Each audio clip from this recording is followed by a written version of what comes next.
तो उत्तराखंड में सीएम के चेहरे को लेकर उत्तराखंड से लेकर दिल्ली तक मंथन जारी है। कौन होगा मुख्यमंत्री अभी भी संशय बना हुआ है, लेकिन पुष्कर सिंह धामी को लेकर कई विधायक समर्थन भी कर रहे हैं, अपने पद छोड़ने की घोषणा भी कर रहे हैं। इन सब के बीच क्या फैसला लिया जाएगा ये आने वाले समय में पता चल जाएगा और संभावित 2 दिन में ये तस्वीर साफ हो जाएगी उत्तराखंड में कौन सीएम बनेगा।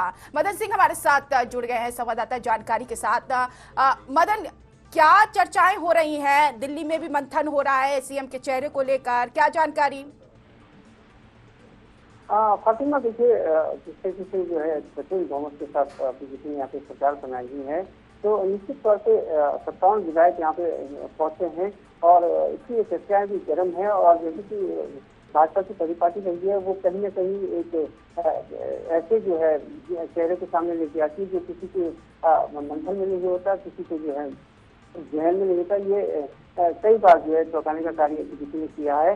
हालांकि इस बार की अगर मैं बात करूं तो तमाम चेहरे ऐसे हैं जो अभी मुख्यमंत्री के चेहरे के लिए सामने जिनका नाम चर्चाओं में चल रहा है। चाहे बात दिल्ली की बात करूं या उत्तराखंड की बात करूं, तो तमाम जगह जो है बैठकों के दौर जारी है। कई बड़े चेहरे जो है सामने आए, चाहे बात में रमेश पोखरियाल निशंक की करूँ या अनिल बलूनी या फिर जो है किसी विधायक भी जीत के आए हैं, उनमें से सत्तान महाराज और धनसिंह रावत का नाम जो है सामने निकल के आ रहा है। महिलाओं में भी एक नाम निकल के सामने आ रहा है जो ऋषि खंडूरी है, जो कि पूर्व मुख्यमंत्री भुवनेश्वर सिंह की बेटी है और उन्होंने जो है प्रियंका मोदी जो कि एक बड़ा नाम है कांग्रेस का, उनको हराया है। बिल्कुल, अगर मुख्यमंत्री का चेहरा चुनते हैं तो यही मंथन हो सकता है कि अगर किसी विधायक से मुख्यमंत्री चुना जाएगा तो दोबारा चुनाव नहीं किया जाएगा।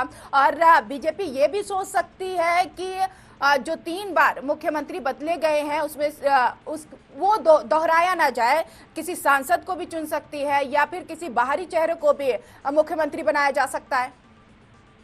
जी देखिए फातिमा, जैसे मैंने कहा कि भाजपा की एक पार्टी रही हो अक्सर जो है चौंकाने वाले कार्य करती है, तो ऐसा हो सकता है कि किसी नए चेहरे को भी एक बार मौका दिया जाए। लेकिन अगर मैं बात उत्तराखंड की जनता की करूं या फिर तमाम जो है विधायकों की बात करूं, तो कई लोग जो है जो एक बार फिर से मुख्यमंत्री पुष्कर सिंह धामी को देखना चाहते हैं, क्योंकि पुष्कर सिंह धामी ने 6 महीने में जो कारनामा करके दिखाया है वो कहीं न कहीं उनके पक्ष में जो है सभी लोग आगे निकल के आ रहे हैं। जैसे कि हमने सुना भी अजय भट्ट ने, जो कि खुद सीएम के दौरान उन्होंने खुद ये कहा कि हम नहीं चाहते पुष्कर सिंह धामी के एक बार फिर से बने। और 7 ऐसे विधायक उत्तराखंड के हैं जिन्होंने की अपना समर्थन दिया है पुष्कर सिंह धामी को और कहा है कि अगर उनको एक बार फिर से मुख्यमंत्री बनाया जाता है तो वो अपनी सीट छोड़ने के लिए तैयार है। तो निश्चित तौर पर कहीं ना कहीं एक माहौल सा बनता दिख रहा है एक बार फिर से पुष्कर सिंह धामी के चेहरे को लेकर।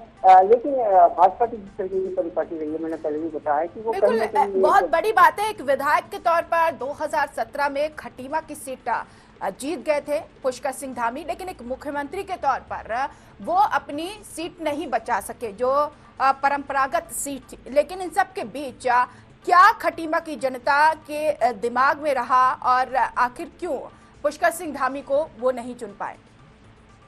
जी देखिए फातिमा, जिस तरीके की बातें सामने निकल के आ रही है, पुष्कर सिंह धामी और वहाँ पे जो है काफी, ये दोनों ही बड़े नाम हैं खटीमा के लिए और खटीमा में इन दोनों का वर्चस्व रहा है। चाहे भले ही 2 बार बाजी जो है पुष्कर सिंह धामी ने जीती, लेकिन कहीं ना कहीं भुवन कापड़ी जो है वो भी एक बड़ा नाम है। पिछली बार भी बहुत कम अंतर से जो है जीते थे पुष्कर सिंह धामी और इस बार जो है भुवन सिंह कापड़ी को पूरा मौका मिला। लास्ट टाइम के जो 5-6 महीने होते हैं वही जो है जनता को चाहे बरगलाने की बात करें, चाहे अपने कार्यों को गिनाने की बात करें, तो उसके लिए पर्याप्त जो है समय मिला भुवन कापड़ी को। और पुष्कर सिंह धामी किसी इनके ऊपर 70 विधानसभा सीटों का जो है भार था, इसलिए जो है 70 विधानसभा में जाना इनके लिए मजबूरी की थी कि पर्याप्त समय नहीं दे पाए खटीमा को। तो ये एक बड़ा कारण हो सकता है। भुवन कापड़ी जैसे कि मैंने बताया बड़ा एक नाम वहाँ पे है। कई बार देखिए उन्होंने कई बार खटीमा का दौरा भी किया, वहां पर कई सौगातें भी दी, बावजूद इसके जनता के बीच अपनी लोकप्रियता नहीं बरकरार रख पाए। लेकिन सबके बीच अब बीजेपी के सामने बड़ी चुनौती क्या है? अगर पुष्कर सिंह धामी दोबारा मुख्यमंत्री बनते हैं तो उनके सामने और उनके कंधे पर कौन सा ऐसा बोझ है जो रहेगा और उन्हें करना ही है? जी देखिए, अभी 6 महीने का जिस तरीके का चुनाव प्रचार चला है तमाम वादे पुष्कर सिंह धामी ने किए हैं और उनका जो है मैनिफेस्टो जो जारी किया उसमें भी तमाम बातें ऐसी लिखी गई है जो कि इनको अब सिद्ध करनी है। और अगर ये मौका फिर से एक बार पुष्कर सिंह धामी को मिलता है तो निश्चित तौर पे जिस तरीके का दृष्टि पत्र, जिस तरीके का मैनिफेस्टो उन्होंने जारी किया है, उन सब पे कार्य करना आवश्यक है। जनता से वादे किए हैं वो सब पूरे करने होंगे। हालांकि अभी का जो चुनाव है कहीं ना कहीं एक बार फिर से जो मोदी लहर की बात कही जा रही है, और उत्तराखंड के लिए जिस तरीके से मोदी सरकार ने किया है तमाम चीजें, चाहे मैं चारधाम की बात करूं या ऑल वेदर रोड की बात करूं, या फिर तमाम ऐसी चीजें हैं जो कि केंद्र से यहाँ पर सहायता मिली है, केंद्र के सहयोग से कई बड़ी चीजें यहाँ पे हुई है। बहरहाल अभी तक जो उत्तराखंड में जो उत्तराखंड सरकार की बात है वो वादे उन्होंने अपने मैनिफेस्टो में जारी किए हैं, तो वो सभी वादे पूरे करने होंगे। और पुष्कर सिंह धामी के लिए सबसे बड़ी बात है कि इस बार फिर से प्रतिमा का विश्वास उनको जीतना होगा, और उसके साथ ही जो है तमाम जो वादे किए हैं तो विधानसभा में वो भी पूरे करने होंगे। जी साथी बिल्कुल। मदन सिंह, मैं ये भी जानना चाहूंगी, जो संभावित चेहरे पर अटकलें लगाई जा रही हैं, जिसमें से सत्यपाल महाराज भी है, धन सिंह रावत भी है, रमेश पोखरियाल निशंक भी हैं, तो उन लोगों की राय क्या है? वो क्या चाहते हैं? कैसा मुख्यमंत्री होना चाहिए?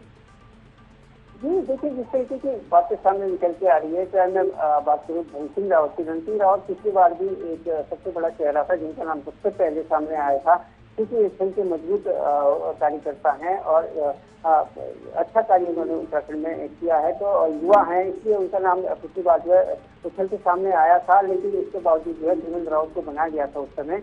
तो अब जो है कहीं ना कहीं एक बार फिर से उसी नाम पे चर्चा हो रही है, और अगर जो किसी विधायक जो 57 विधायक चुन के आए, अगर उनमें से अगर कोई नाम सामने निकल के आया है तो वो धन सिंह रावत का है। और उसके साथ ही सतपाल महाराज भी है। हालांकि कहीं ना कहीं सतपाल महाराज जो है कांग्रेस पार्टी के नेता रहे हैं, और 2016 में जब एक बार जो है 12 नेता कांग्रेस छोड़ के भाजपा में आए, अगर इनमें से किसी को मुख्यमंत्री का चेहरा बनाया गया तो बीजेपी के लिए एक मजबूती होगी, क्योंकि कई बार मुख्यमंत्री बदले गए, तो यही वजह है कि सांसद को चुनेंगे तो बीजेपी के लिए आसानी होगी।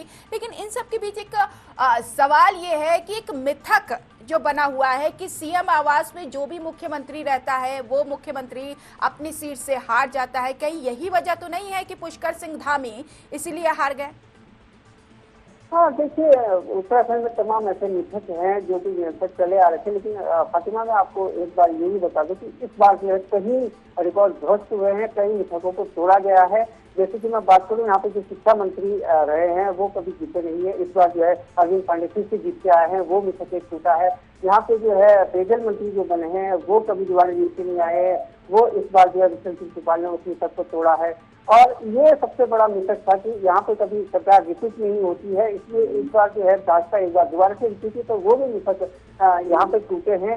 हालांकि ये कुछ मिथक अभी बचे हैं, जिससे कि आपने बताया कि सीएम हाउस जो भी रहता है वो उनके लिए भी मिथक बना हुआ है। तो लेकिन ये सब कहने वाली बातें, जिस तरीके से इस बार जो है तीनों मिथक तोड़े गए हैं, तो कहीं ना कहीं ये चीज जो है मैं समझता हूँ इस तरीके की बातें जो सामने निकल के नहीं आनी चाहिए। ये तमाम चीजें जनता का प्यार है, जनता का आशीर्वाद है, जो कि भरपूर इस बार मिला और कई मिथक टूटे हैं, तो निश्चित रूप से आगे भी मिथक टूटते रहेंगे। चलिए, बहुत शुक्रिया मदन सिंह तमाम जानकारी के लिए।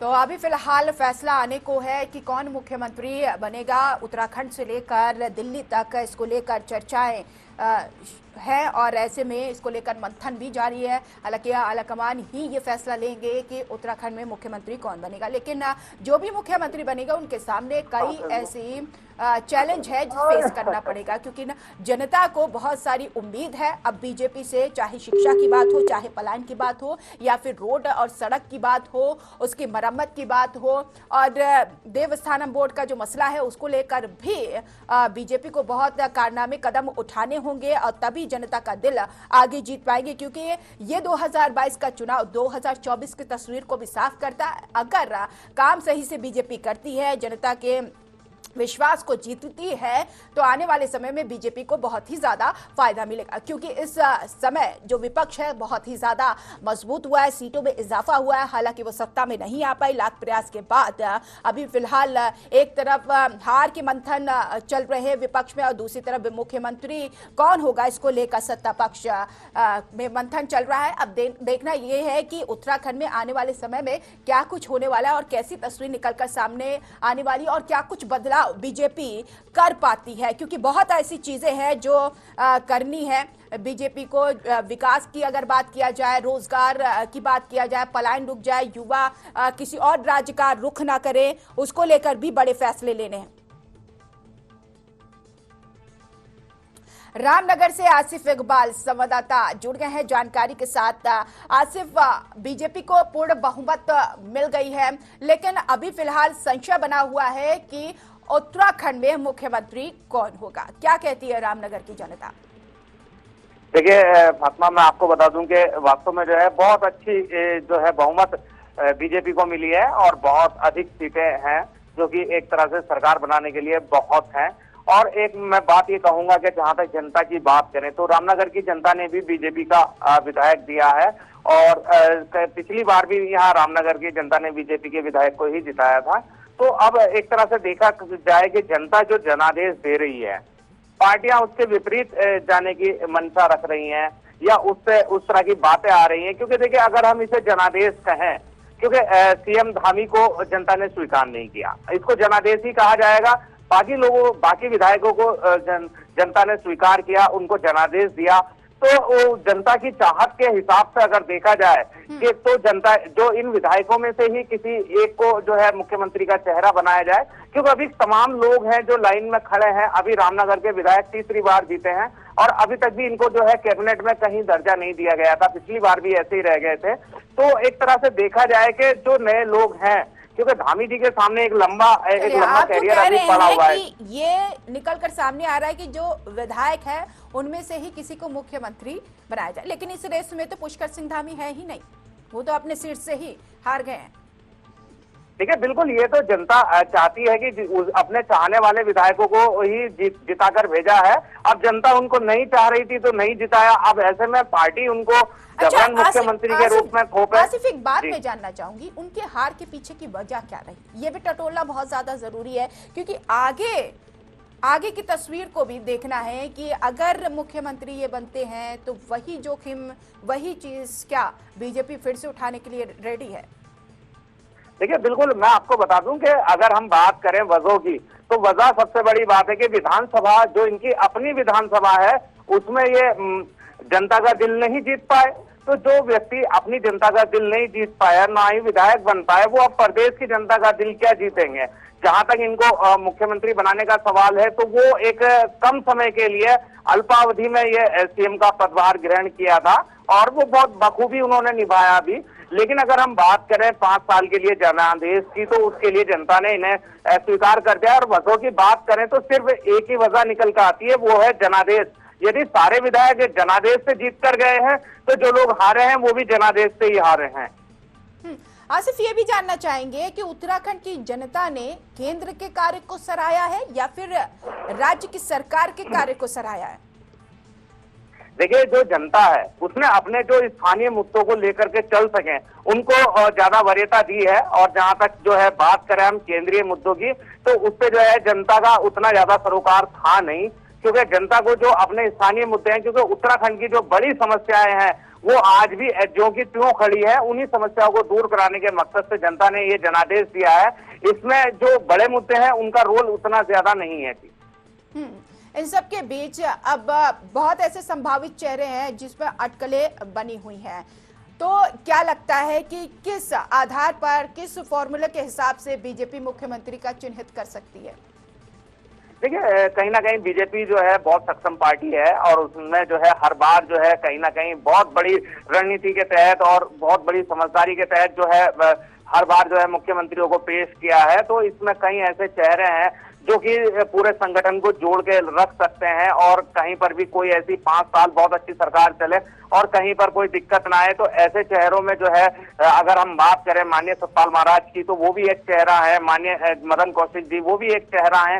धन सिंह रावत को भी यहाँ लोग पसंद करते हैं। और एक तरह से देखा जाए कि अगर हम बात करेंगे फिर से वही केंद्रीय नेतृत्व में जाने की, तो वो अपने आप में जनता उसको समझ नहीं पाती है, क्योंकि जनता तो विधायक चुन के भेजती है और सीएम जो है वो सांसदों में से बना देते हैं। तो एक तरह से जनता के ऊपर तो वो पार्टी द्वारा थोपा गया एक जो है सीएम कहा जाए तो गलत नहीं होगा, लेकिन जनता जिन विधायकों को चुन के भेज रही है उन्हीं में से अगर बनाया जाए तो जनता को खुशी होगी और जनता ये चाहती है कि जो आसिफ, एक चीज थी कि पुष्कर सिंह धामी के मुख्यमंत्री बनने से पहले बीजेपी के लिए एंटी इनकम्बेंसी थी। उस चीज को दूर करने में बहुत ज्यादा मददगार रही है उनकी कार्यकुशलता। अब इस चीज को भी बीजेपी ध्यान में रखेगी। फिलहाल बहुत शुक्रिया तमाम जानकारी के लिए। तो उत्तराखंड विधानसभा चुनाव में बीजेपी की जीत हुई है, लेकिन मुख्यमंत्री को लेकर अभी भी संशय बना हुआ है। और चुनाव से पहले ये कंफर्म था कि अगर बीजेपी चुनाव जीतती है तो पुष्कर सिंह धामी ही मुख्यमंत्री रहेंगे, लेकिन इन सबके बीच सबसे बड़ी बात ये निकलकर सामने आई कि पुष्कर सिंह धामी खुद अपने परंपरागत सीट से हार गए और यही वजह है कि अभी फिलहाल इसको लेकर मंथन हो रहा है कि अगला मुख्यमंत्री कौन होगा। उत्तराखंड में नई पारी के साथ कौन खेलेगा, 2022 में मुख्यमंत्री कौन होगा, इसको लेकर दिल्ली में भी मंथन चल रहा है और उत्तराखंड में भी मंथन चल रहा है। लेकिन कई ऐसे विधायक हैं जिन्होंने अपने पद छोड़ने की पेशकश की है, कई ऐसे मंत्री हैं जिन्होंने समर्थन दिया है कि पुष्कर सिंह धामी को ही मुख्यमंत्री बनाया जाए, क्योंकि कई ऐसे पॉइंट्स हैं जिस पर गौर किया जाए जिससे बीजेपी को फायदा मिला है। पुष्कर सिंह धामी जनता के बीच में भी गए, कई ऐसी परेशानियां आई उस दौरान जब वो मुख्यमंत्री बने थे, जनता के बीच जाकर आपदा भी आई थी, उस बीच जाकर जनता से भी मिले थे, दिल जीतने की कोशिश की थी और केंद्र और जनता के बीच, उत्तराखंड की जनता के बीच जो दूरियां बढ़ी थी उस दूरियों को भी खत्म करने की पूरी कोशिश की है और उसमें कुछ हद तक सफलता मिली।